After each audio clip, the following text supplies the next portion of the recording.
자, 지금 이 시간에는요, 헌금과 11조, 헌금과 11조에 대해서 이야기를 할게요. 근데 저는 뭐 무슨 성경 구절 찾아가지고 무슨 뭐 헌금이 무슨 뭐 성경적으로 맞네 안 맞네 네네 마네 해야 되네 말아야 되네 뭐 마음은 딴 데 있는데 돈만 내면 뭐하냐 뭐 돈만 내는데 마음은 딴 데가 있으면 뭐하냐 뭐 성경 구절이 이런 거에 대한 이야기를 하고 싶진 않아요. 그거는 여러분들이 알아서 하시고 제가 진짜 하고 싶은 얘기는 그거예요.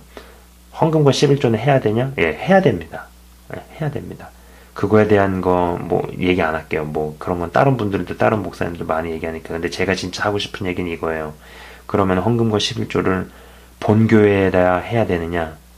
반드시 그렇지 않다라고 생각을 합니다. 네. 제가 이 얘기를 왜 하느냐면요. 하나님 입장에서는요. 모든 교회가 다 소중하죠. 그죠? 그러나 사역자 입장에서는 자기 교회가 소중하죠. 네. 그렇기 때문에 하나님의 나라가 확장이 되는 것도 자기 교회가 커지면서 뭐 자기 교회가 성장하면서 하나님의 나라가 커지면 it's okay. 그러나 자기 교회가 쪼그라들거나 혹은 망하면서 하나님의 나라가 성장하는 것은 절대 반대. 이런 마음을 가진 사람들이 많죠. 그죠? 그래서 하나님께서는 모든 교회가 다 소중하시고 정말 원하시는 것은 힘있고 큰 교회가 작고 연약한 교회를 돕고 일으키고 세우기를 원하시죠. 그죠? 근데 지금까지는 큰 교회가 작은 교회를 죽이는 그런 모습들이 많았죠. 그죠? 근데 여러분들이 아셔야 되는 게 뭐냐면은 일단 평신도들이 목사님들 간에 사역자들 간의 어떤 시기심과 질투심 그리고 어떤 이기심과 경쟁심이라는 거는요. 상상을 초월한다는 걸 아셔야 돼요. 네. 그래서 여러분들이 그런 어떤 알력이나 그런 시기심들, 이기심 안에서 휘둘리거나 이용당하거나 사용될 필요는 없다라는 거죠. 그죠? 근데 이제 여러분이 아셔야 되는 게 뭐냐면은 사람은 필요 이상의 돈이 가면은 딴 마음을 먹게 돼 있어요. 딴 마음을 먹게 돼 있어요.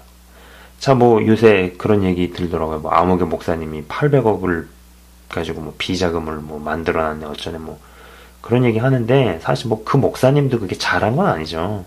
근데 정말 예수 믿는 우리한테는 책임이 없느냐? 전 책임이 많다라고 봅니다. 예, 책임은 많다라고 봐요. 어떤 목사님이 또 그런 얘기 하시더라고요. 뭐 약은 약사에게, 그래서 목회는 목사에게 라고 얘기하면서 뭐 교회 문제는 목회 전문가에게 일임해야 한다라고 얘기를 하지만은 타이틀이 항상 반드시 실제 현장에서 무엇을 잘하게 해주는 게 아니라는 거예요. 그죠? 그리고 이제 우리 예수님을 믿는 사람들의 무의식 속에도 그런 게 많은 것 같아요. 나는 성경 지식 공급을 받으러 교회 가는 소비자다. 뭐 이런 거 있잖아요. 목사님의 설교가 좋네, 나쁘네, 어따고 뭐 이렇게 얘기하고. 근데 자신들이 스스로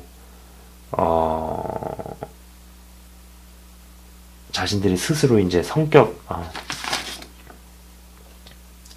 자신들이 스스로 이제 성경을 보고 읽고 하는 것이 더 중요한 거거든요. 그러니까는 이제 그렇게 생각하는 경우가 많잖아요. 그냥 먹고 사는 일이 바빠서 뭐 말씀 공급을 목회자한테만 위임한다. 사실 이제 그런 부분은 먹고 사는 일이 바빠도 사실 하루 혹은 일주일에 쓸데없이 인터넷 검색한다든지 뭐 몇 시간씩 소비하는 경우 많잖아요. 그죠? 그런 시간에 조금이라도 저는 그렇게 생각해요. 주를 위해서 헌신하고 정말 하나님의 일을 성실하게 하는 사역하는 그런 교회나 사역자를 찾아내서 헌금과 11조를 그쪽으로 하라는 거죠. 네. 이제는 본교회, 지교회 그거는 말이 안 되는 거예요. 정말로 제정신이 박힌 사역자는요.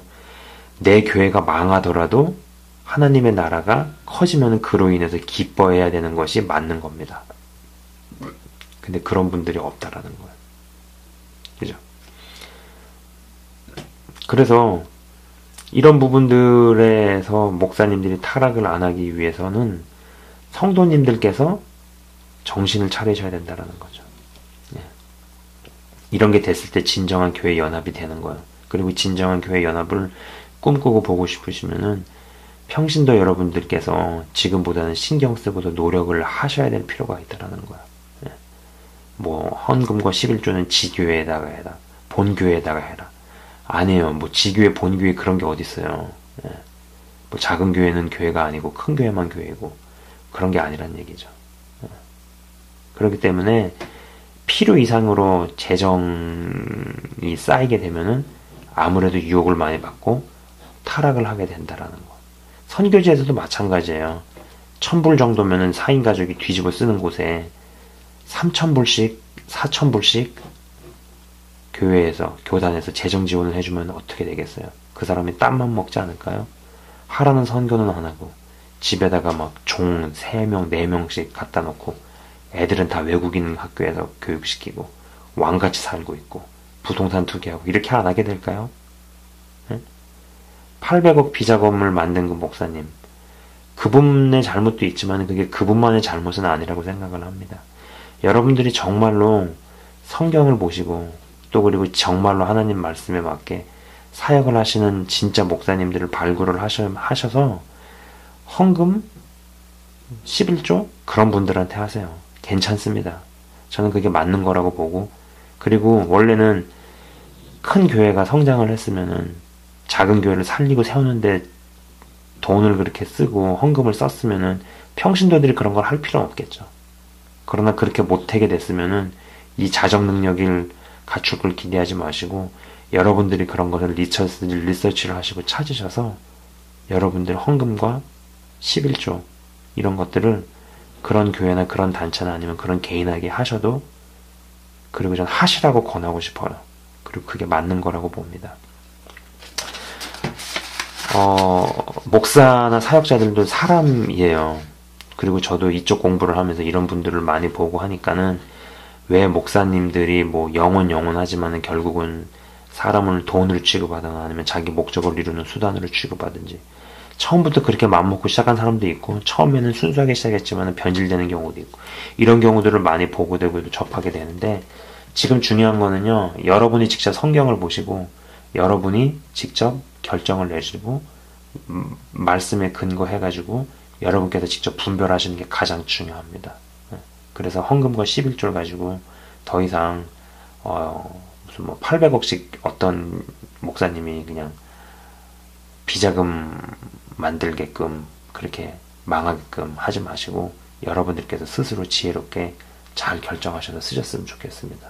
잘 결정하셔서, 그래서 정말로 돈이 흘러야 되는 곳으로 갈 수 있도록 여러분들께서 정말로 그렇게 좋은 분별력과 결정을 내리셨으면 좋겠습니다. 감사합니다.